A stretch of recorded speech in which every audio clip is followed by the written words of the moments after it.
All right, let's get into this really incredible story. It's about a boy who couldn't read, a super strange trip to the hospital, and a family secret that, well, it changed absolutely everything. This is the story of how Bucky learned to read. But here's the thing. We're actually going to start at the end of the story. So just picture this. It's late at night, and there's a young boy hiding under his covers, totally glued to a book, reading by the light of a flashlight. That's our guy, Bucky, a total bookworm. But how did he get there? Because just a year before this, things looked completely different. Okay, let's rewind. The year is 1962. Bucky's in the 3rd grade, and school is not going well. And the biggest issue, the one that's really got everyone worried, is that he's just not reading. Not at all. So you can imagine, his parents are starting to get pretty concerned. They knew they had to do something. So they take this really big step. They book a full 3-day evaluation for him at the UCSF hospital. They're hoping to finally get some real answers about what's going on with his learning. You have to imagine how weird this must have been for Bucky. He's just a little kid, and they have him doing all this stuff, memorizing phone numbers, drawing pictures, staring at those ink blots and saying what he sees. He even had to talk to a psychiatrist. It was just this whole bizarre, confusing series of tests, and he's probably just thinking, why can't I make sense of the words on the page? And believe me, it was about to get even stranger.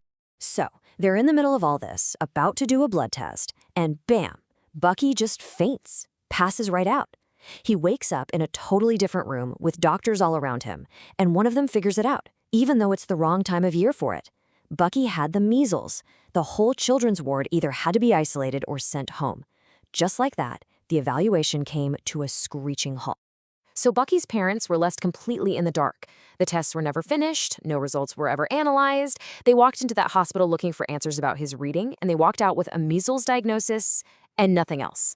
They were right back at square one, or at least that's what they thought. Because the very next year, something amazing happened. Look at this contrast. In 3rd grade, he's the kid who couldn't read a sentence. But by 4th grade, he's an avid reader. He becomes that kid we talked about, the one reading with a flashlight under the covers. The change was just huge. And nobody could explain. So this is the big question, right? What on earth happened? How does a kid go from being a non-reader to a total bookworm practically overnight? Was it the measles? Did having a high fever somehow, rewire his brain? Or was it just a coincidence, a developmental leap that was going to happen anyway? What could possibly explain this? Well, the answer came out of nowhere, completely by accident. One day, Bucky's dad, Elton, just casually says to his mom, Harriet, it's so interesting. I didn't learn to read until I was in the 4th grade, and neither did my father. And with that one sentence, this whole thing shifts from a medical mystery to a family story. You see, Bucky's struggle wasn't some random problem. No, it was a pattern. It turns out his grandfather learned to read late. Then his own father learned to read in 4th grade. And what about Bucky? He also learned to read in 4th grade. He wasn't behind at all. He was actually right on schedule for his family's clock. So this leaves us with this really fascinating puzzle, doesn't it? What really happened here? Was getting the measles just a crazy coincidence that sent everyone looking in the wrong direction? Or was this simply a family trait, maybe some kind of late bloomer gene, just waiting for its moment to show up, right on time?